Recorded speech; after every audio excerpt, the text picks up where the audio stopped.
Uh, Let me do a sort of introduction. We're in the CEN podcast. It stands for Creator Economy Network podcast. And it's a podcast by Copyrights World. And what we do here is we gather people around the creative economy to talk about creativity in general, if you will. And of course, today we have a very special guest because she does something I have no idea about, and I'm going to learn a lot of things. I have a lot of questions. So today with us is Marina Yanay Marina, and I can't she's believe how good you do that. that's great. That's great. Well, it's a new for me, because I Yeah. most of the times I get the names wrong. And she's a passionate somatic coach. And I do buy her pitch though. She says, feel joyful and alive in your body, experience life to the fullest. And who doesn't want to do that? So, Marina, welcome to our podcast. And let's kick off by telling me who you are and what you do. I am a somatic coach, so that means I help people connect with their body. Somatic comes from the word soma, which is the body. And yeah, A it's Greek word, by the helping. way. Yeah, I was gonna say you probably know it. So do you use that, or is it like ancient Greek, like No, soma? no, we use it. Yeah, body is soma. That's so cool. Okay, that's very, very cool. Yeah, so you know all about this. And it's not just, the physical body, it's like our emotions and our sensations because we tend to live so much in the mind in the world right now. I discovered that by going through the body, we can heal a lot, we can be more creative, as you said, and we can really just live life more fully in general. All right. So your title has three words. It's compassionate somatic coach. And the first thoughts that come into my mind is that I have some issues with my body, but are not physical issues. They're coming from something deeper, something that happened in the past, and an energy that is trapped or something. Am I getting it right? Totally. Yes. So you guys actually wrote that I'm a health coach, which is interesting. I'm not really a health coach. I used to be a health coach. That's kind of how I started my career as an entrepreneur. And I was doing plant-based coaching with people, so really working on their physical body, their physical health. And then the fascinating part for me was, first of all, how can you like deeply, deeply heal, not just through food, but like what more is there, even for physical illnesses. And the other part is when someone wants to do a lifestyle change, they want to start running or they want to start eating healthy and they know what to do cognitively. Like they know, oh, okay, I make this recipe, I, do this exercise, whatever, and they're not doing it. They continue to be stuck, they continue not to do it.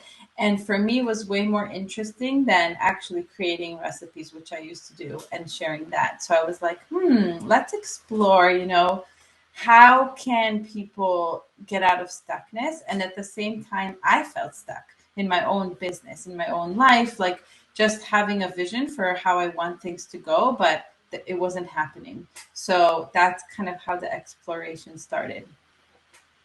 All right. So you hit the nail in the head there because this is something I have felt before, and I feel quite often. I want to start, exercise. I want to start change my lifestyle to eat healthier, but I don't do it. It's tough. So how can we do that? How can we do that switch? Yeah. So the compassionate part of my title comes from self compassion. And self compassion is an actual practice. It's not just, just be compassionate, just love yourself, right? We're told just love yourself. So easy if we don't. And so there's an actual scientific method that was developed actually at the university where I went to school, which is UCSD, called mindful self compassion.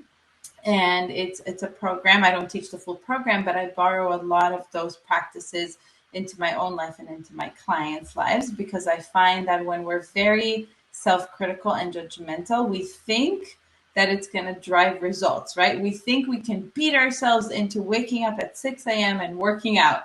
But actually, no, it goes into the cycle of beating ourselves up, then feeling really sorry for ourselves because we were just really mean to ourselves, and then not doing anything, and then feeling more and more and more stuck, and it just continues. So that's one, it's, one part of it is the self-compassion and actually practicing changing that voice in your head that talks to you. The other part is the nervous system. So that's where soma comes from, the nervous system.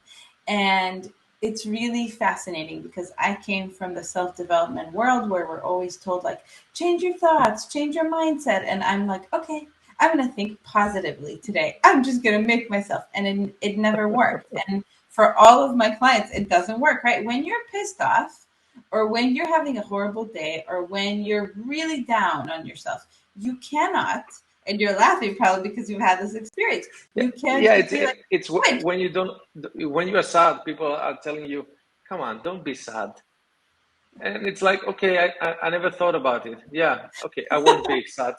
That's a good solution to my issues. Yeah. That's a good point. Why haven't I thought of that before? Exactly. And it's so funny to me because this is the message we always get. Just change your mindset. And so light bulb, it's not coming from the mind. It's coming from like 3/4 of the rest of us over here, down here, right? And that's the body and that's the nervous system. So Stephen Porges and Deb Dana, they developed this theory called the polyvagal theory. And the polyvagal theory talks about the nervous system and the different nervous system states that we have. So one of our states is called ventral vagal. Vagal is the vagus nerve, which is a very long nerve in our body that actually goes all the way from the base of the right here of the brain stem, all the way into our body, into our intestines, into our colon, like literally all the way down through all our organs. And this nerve sends 80% of information from our body to the brain, not the other way around. Meaning, if my body has stored trauma, stress, whatever is going on here, if it's storing this, I cannot change it through the mind because the signals are going up this way. So I have to work through the body. So the three nervous system states. One is ventral vagal, again from the vagus nerve, and ventral is probably what we're in right now, you and I, which is like connected and we're talking and we're present and we can connect with other people. We feel connected with ourselves. We don't necessarily have to feel calm. We can also be angry and sad and, all the different emotions as long as we're present, as long as we're actually still in our bodies rather than falling asleep, which is the dorsal vagal, the collapse, the shutdown. We cannot connect from a shutdown, overwhelmed state. So if we're not there, we're in ventral, we can connect. And then anxiety, which is sympathetic nervous system activation, where we're anxious, we're scared, we're freaking out. So to make this a little bit more clear for everyone, I want to go over kind of the thoughts that we have in these states. So I like to use this example because I've had so many clients tell me about this. I walk into my house and it's a mess. I see my husband, I see my kids, the house is a mess.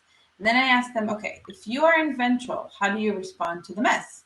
In ventral, it's like, oh, I see that the house is a mess. It could be a little bit funny, some humor in there. Oh, okay, I see that. Okay, cool. What can I do? Oh, maybe I can ask my husband to help me clean because I'm really tired and I don't feel like doing it. That's the ventral response. Now, the sympathetic response, the anxious, oh my God, the house is a mess. I don't know. This is horrible. Like, what are we going to do? Yelling at the kids, yelling at the husband, just yelling, right? That's the sympathetic, anxious, fearful response. It's kind of funny, but it's an everyday experience for so many of us. True. Yeah. Right? And then we have the shutdown, which is hopeless, which is the house is never going to be clean. It's going to be like this forever. I've asked him so many times. I've asked the kids. There's nothing I can do. I'm stuck forever. So those are the states. And when you think of yourself in the shutdown, in this collapse, and in the anxiety, if I tell you, just think positive, it's going to be fine. You can't do that in those states, right? True. Yeah, and I can identify myself almost on all those states. I mean, it's depending on the situation. Right. We react in a different states. Okay, so Marina, let's take a step back. And you were a health coach, and then you discovered that new thing. And is that an Asian thing? Is something that comes from deep back? I mean, in human history, or is it a new science? I would say it is ancient. So Peter Levine, who is one of the founders of somatic experiencing, there are many people in this field. He actually studied with shamans. So you can see that, going into the body and actually feeling your energy and your sensations. This is old. The vagus nerve is old. Like humans are old. So yes, but people now, scientists are putting it into words. They're running studies. They're showing how people with deep, deep, deep traumas are able to heal through the body rather than sitting in talk therapy for hours. Because when we're dysregulated, when our nervous system is not regulated, and that means that you go into anxiety and you can stay there for like a week, right? That's dysregulation. You can't go into anxiety and just relax back, come back down pretty quickly. That's a regulated nervous system. It doesn't mean you're always calm and present and happy, but it just means you know how to like ride these smooth waves. People who have had a lot of trauma, they get stuck in this freeze, which is the collapse or the anxiety. And so Peter Levine was able to develop a pathway through the body, through all of these responses that are actually driven by trauma. And I use this word. I mean, I like this word. I know some people are like, trauma. I don't have that.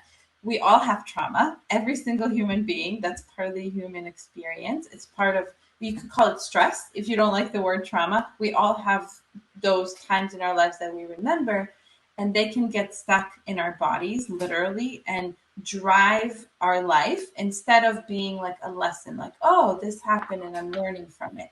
So instead of being a lesson, it can be a driver of our triggers and our different states and getting stuck in those states and just how we interact and respond with the world around us instead of being, a lesson or a wisdom. All right. This gets quite complicated. I mean, I could have an issue with my digestion, and this could be because something happened when I was a kid. Yes. Yeah, absolutely. How can you tell if the issue I have is psychological, physiological, or it's a trauma that's stuck? I mean, is it something you see, or you have to talk it through? So I think for all of us, it's both. Like, there's not one person that's like, oh, it's trauma. That's your problem. I think it's both. And I think it's good to seek all of the different, healing pathways. Like, you go to the doctor. A lot of people have this experience of going to the doctor and they don't see anything wrong. Like, they run all the tests and it's fine. You have nothing is wrong with you. That's really where trauma for me, like, very clearly shows up, is if you've tried everything, you've done every treatment, and you're still stuck with the same pain. There's also things like SIBO, small intestinal bacterial overgrowth, which I have and it's very like, it's so interesting when I learned it in my course, because I was like, oh, this makes so much sense. All the gut issues, digestive issues, fibromyalgia. Peter Levine has done incredible things with fibromyalgia. All of those chronic illnesses that doctors are like, we don't know, like this, there's not really much we can help you with. IBS, irritable bowel syndrome, all those things can come from past unprocessed trauma. And again, we all have trauma, but it's about really processing it. And for me, when I think of digestion or like digesting or integrating trauma, it's actually feeling all of the emotions that you haven't felt from those events, because trauma is overwhelming. That's literally the definition. It's an event that feels overwhelming. For a child, this can be something as simple as your parents left for 2 weeks and then they came back. But for you as a little child, it felt like the end of the world because your little brain felt helpless. And so when we feel helpless, when it's so there's a beautiful example that Peter Levine gives of these kids. This is a true story. These kids were trapped underground by someone, I don't know, were abducted and trapped. And most of them felt very helpless, and they kind of sat like collapsed and didn't know what to do. And there was one kid that started like looking for a way out and digging his way out. And that kid, they were studied, months and years later, that kid did not have post-traumatic stress disorder at all. The other kids did, because he was actually not feeling helpless. He was actually digging and trying to find his way out. So when we think of the body, we think of all this survival energy that we have as human beings. We're always meant to survive. And our body's like first priority is survival. It's not to thrive and be happy and, achieve everything. It's to survive.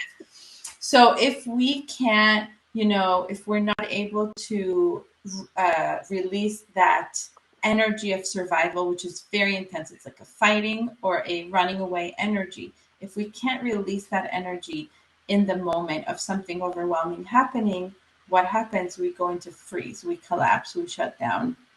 And so underneath the freeze, there's a lot of survival, fighting energy, and a lot of emotion that we didn't feel because it was like too intimidating. It felt like we're dying, right? So why would we want to go back and feel all those feelings? So the work that I do with people is building the capacity in their body to feel really, really safe with me and with themselves. And that takes time. And then allowing themselves to feel whatever it wasn't felt. And when they feel it this time, maybe it's fear, maybe it's sadness, maybe it's grief, all these different emotions and sensations. Maybe it's constriction in their chest or a lot of tension. I have clients with crazy like back pain, and they're like, oh, it's just back pain, I've always had it. I'm like, okay, we'll see. Let's see. I'm curious, what's going to happen. So when they kind of process it from a safe place this time, not from a situation of I'm literally feeling like I'm dying, it's very different, because again, we come into the ventral state, we're present with the emotion and we're not threatened by it, and so we're able to feel it and release it. Well, and this is like a series of sessions with you. You talk, it's like a psychotherapy. Kind of. So I'm not a therapist, I'm a coach, and there is a difference because, I think therapy is more of an ongoing thing. It can be long-term, it can be years, right? Coaching is, time restricted, and we have a goal. So we start with, I don't know, I want to be more connected to my partner and my kids, or I really feel stuck in my career and I want to figure out what I want to do.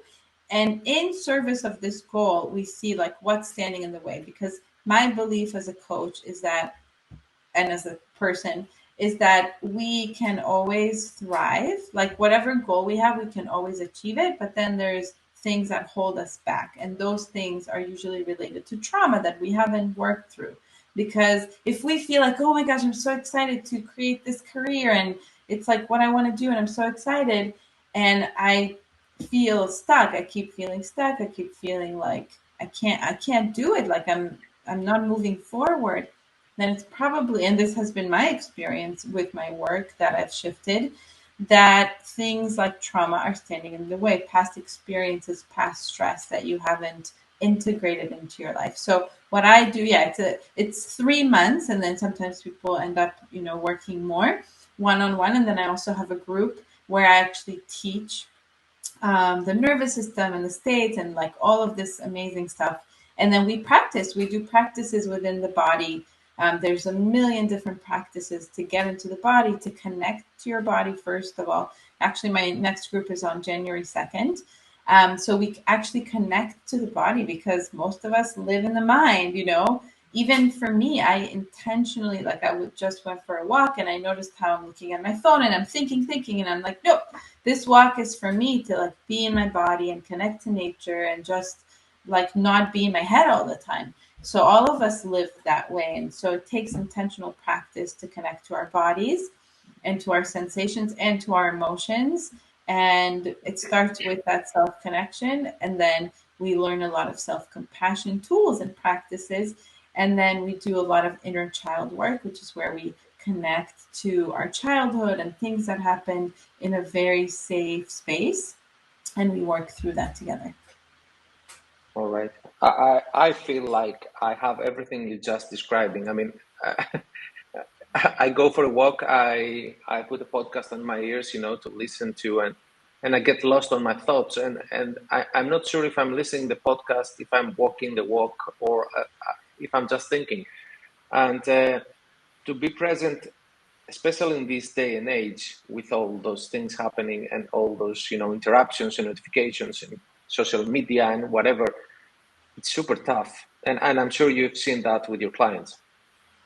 Yeah, absolutely. And myself, I'm doing all this work with my clients because I feel like this age is like the age of information, and it's all of, more and more. Like in the past, we used to be so excited if we found information. Like information wasn't that available. And now it's the opposite. It's like there's so much and it's coming at us so fast. And so we need to intentionally take the time. And why? I guess you might ask yourself, why? Well, I can be really smart and I can think about all the things, right? And I can just figure it out with my brain. The thing is that we can feel really dead inside if we're always in the mind.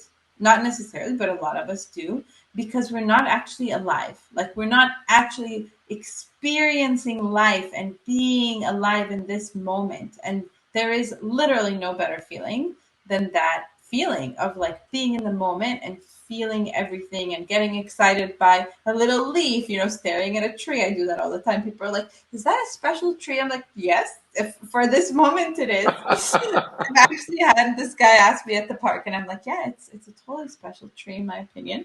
So I'll just like stare and I feel so excited, in my body. So that's one part. And the other part, in my opinion, is there's a lot of wisdom, a lot of wisdom, and all the answers in our body. Like, even if we're stuck in our businesses, I'm like, I don't know. And I start thinking, and then I realize, oh, I'm thinking. I need to just feel what I want. And it's so easy. Like, the answer just comes right away, and it always feels really good. My answer that I get, it feels very aligned. That's why I call my program Alive and Aligned, because it's feeling alive and then feeling aligned where the decisions you make are not just because you're supposed to, you should, you have to. It's because you really want to and you're really excited. And, because I used to live my life very much like, but I have to do this and I should do that. And even for business, like I have to do it. And it was so exhausting and it was so not fun. Why even have your own business if you're not having fun, right? It's supposed to be fun. It's supposed to be exciting. It's supposed to feel right. Even if you're doing something hard, doesn't mean you're not going to do hard things. They're supposed to feel right in your body. And it's a very different feeling than thinking about this is the thing that I'm supposed to do.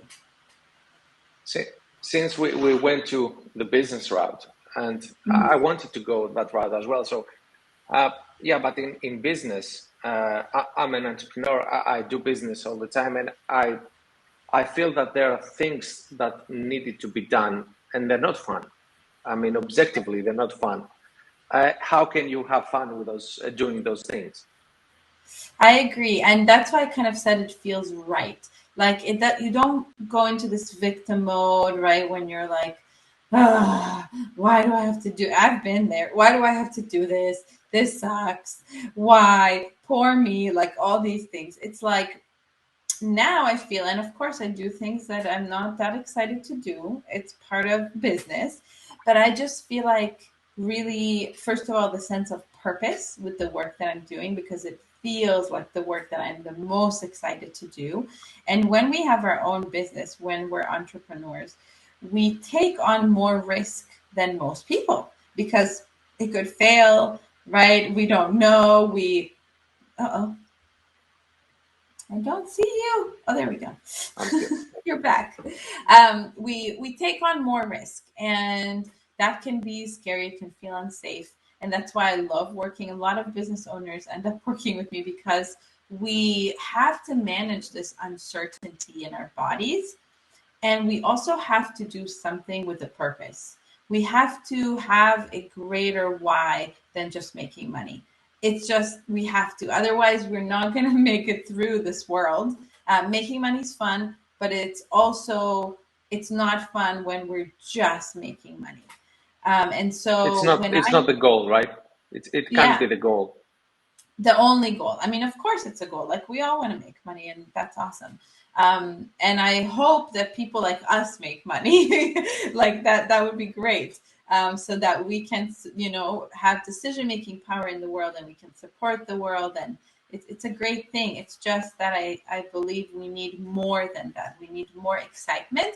Otherwise, we get into that, this thing, right? And then when we're driven by this purpose, by this excitement, we get more into ventral state more often. Like when I talk to you, like when I do podcasts, and when I talk to my clients, like that lights me up, and I have this energy. And then, when I have to do taxes, it's hard on my nervous system for sure. Money's still very hard on my nervous system, but I know I have this energy and this excitement for my purpose. And I also know that the things that feel really scary to me in my business are opportunities. So I get excited for that, and that kind of drives me through. And then I also have the tools to deal with when I'm like really scared of something, and honestly, my business has been the biggest growth of my life, like the greatest growth opportunity of my life, especially the scary parts of it. So it's been great. Awesome. So let's go to the business side of the story. You're a coach, so you have to find clients, and that's how every business operates. And I've seen you use social media. I've seen you use. I think you have a blog as well. I know Mhm. you have a website. I know you use our services to protect yourself. So I'm going to do a shameless plug here to say that you are a user, and I want you to share the experience on how you use those tools, using those tools, the social media and the blogging, because we are in a digital world, and that's where the eyeballs are. Uh, how tough is for you to use such tools when, I mean, it's a it's a sidetrack for your business. It's not your business, but it's something that drives your business in the background. I would say it's a big part of my business because I enjoy it. I love writing. So I actually started my Instagram long ago as Sol in the Raw. Maybe some of you were there even at that time. And I would post a lot of pictures of food, and I would talk about plant-based eating. And here's the honest truth. I did not enjoy it that much because I don't like taking pictures of food. I like eating my food. I don't like waiting when I make my food pretty. I just want to eat it. I'm excited to eat it, and I don't want to wait, and I don't want to blog, and all these things. I was just doing it because, again, I felt like I'm supposed to. And I remember when I was coaching people, I loved coaching people to help them transition. And I really ended up talking to them about life and their traumas. And, people would tell me all kinds of things. I knew everything about my clients.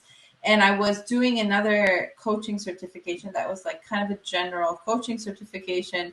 And I just kept saying, I don't want to talk about food anymore. I don't want to talk about food anymore. And all the other coaches were like, stop being a health coach. And I was like, no, I can't. This is my identity.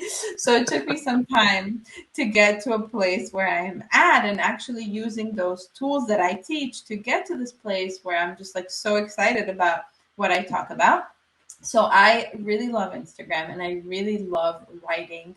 I've loved writing since I was like 15 years old. So that's the part I love. And then the part that I didn't hate, but like I wasn't excited about, which is like designing my posts. I finally was like, I'm gonna just take the leap and have somebody else do this, because I spent all my Sunday, my entire Sunday, sitting in a coffee shop and making designs in Canva. And I was just like, I'm over this. Like, I don't want to do it. So I hired someone. She's amazing. Actually, her name is Marina too, which is pretty funny. Good. And she's amazing. Yeah, she's really amazing. A friend of mine recommended her, and it's made a big difference just to know, like, I don't have to do everything. I'm supported. I can just like rest and do the part that I love. So I love writing, And I love, Instagram. My website is not updated at all. I need to update it. That's actually a goal that I have, is to update my website with more content on trauma and all the things that I talk about now. But yeah, I think it's really fun, and I think we kind of have to figure out the thing that's fun for us. Because actually, when I started with my nutrition part, I was doing everything. I was on Pinterest, YouTube, Facebook, and Instagram, and had a website, and it was insane. And I didn't enjoy it. So now I'm just really focused on Instagram, and maybe I'll add, more channels, but I'm really focused on doing the fun stuff. Like whatever is fun for me, that's what I'm doing. And I don't work well with like the old style marketing, and I just like cringe when I think about it. Like just the marketing emails of like, if you don't do this, you're going to die and you're going to get sick. And that does not work for me. And I also don't do well, like directly selling. I just know that about myself. I don't message. Very rarely will I message a person and be like, join my program. And that's only if I know like they're interested and they've told me about it. It just doesn't work for me. It doesn't mean it's wrong, but I just put stuff out there, and I just share and I share and I talk about my passion. And in the emails that I send, I want to just give value and like share my own journey and my experiences. And then people come, people who resonate just come. Cool. Yeah, it's probably the best approach. It's the slowest, though. I mean, it takes time because people need to get to know you, to get to understand what you do, to follow for some time. So it's a slow route. But yeah, once they are something clicks in their head, they're yours, and they're there for the long run. So it's an investment in a way. So I don't know if I would call it. If I would say maybe it's slow. I think it's just what the style that works for me. Like it wouldn't work for me to be really, really pushy. Like, and I've tried it. So I'm saying it because I have tried it, because I was like, okay, this is marketing and this is how marketing is supposed to be.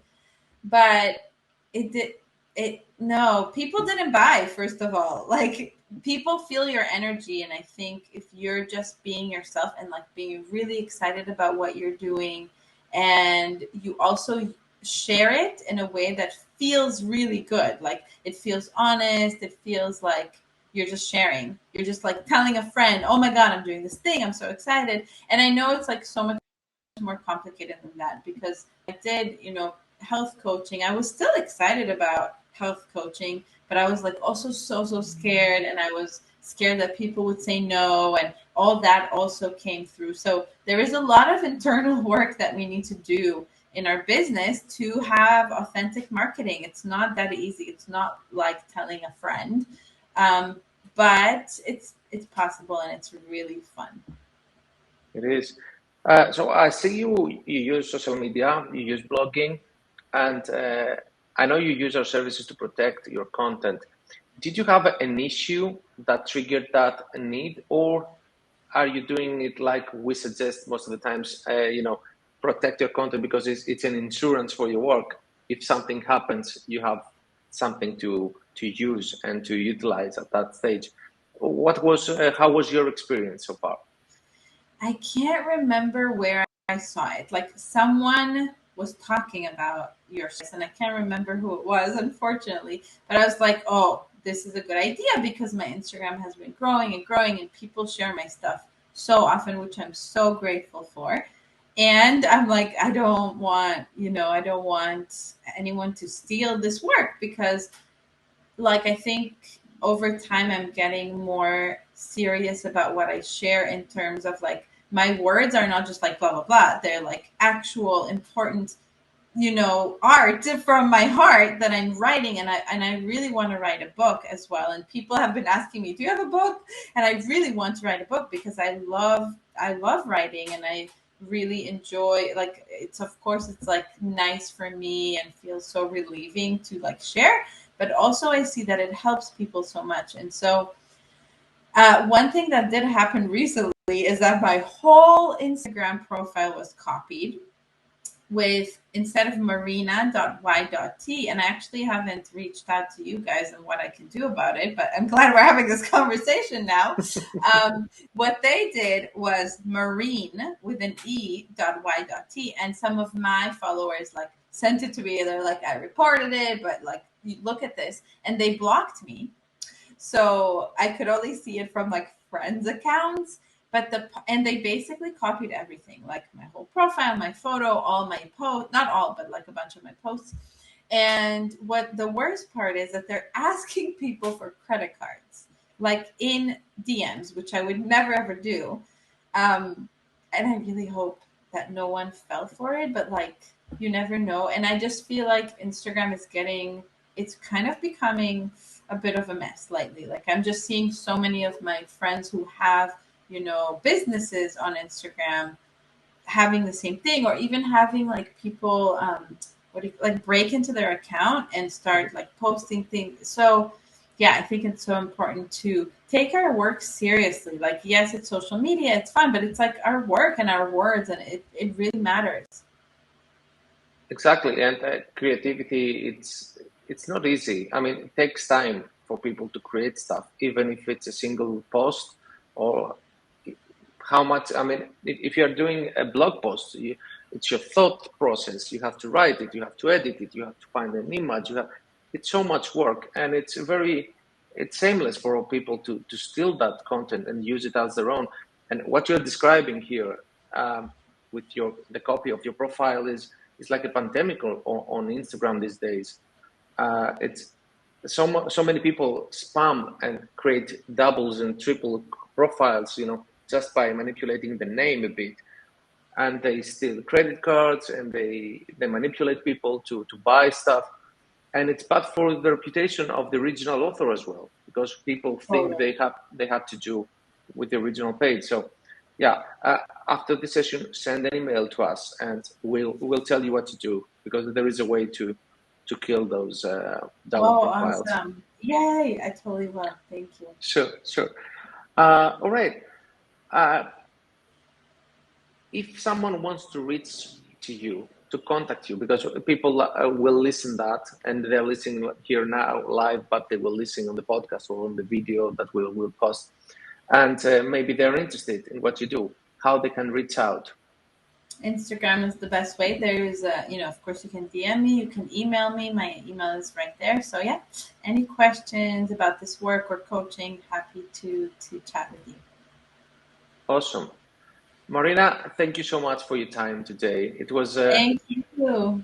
It was an eye-opening experience for me. I didn't know that what you described today existed, and it makes so much sense. I mean, it's something that when you described it, it was light bulbs going off all the time. Whoops, yeah, it's something a lot of people can relate. And it's really a shame that, it's not out there more. Yeah, it's, the somatic movement is growing. It's really cool. Like the course that I just finished with the Embody Lab, there were 1,000 people in the course from literally all over the world. So that was so cool. Like it was so cool. I think there was someone from Mongolia, like literally all over the world. It was so, so cool. So I think it's growing, and I think especially with the pandemic, we're getting more and more and more in our heads, and we're like going crazy. And then we're like, what else? What can I do to just be happy again, right? And be connected and be present. So I really trust that. And that's kind of how I came to this movement, from darkness into the light. So I know that it's growing, and it's very exciting. Cool. Thank you so much for your time, Marina. Thank you. I'm waiting for your email, and let's solve that. Yes, I'm going to. And I also really want to share your service actually on my stories, which I will do, because people need this, because like you said, it's a pandemic. So I definitely will. Thank you so much. Bye-bye, everyone. Bye.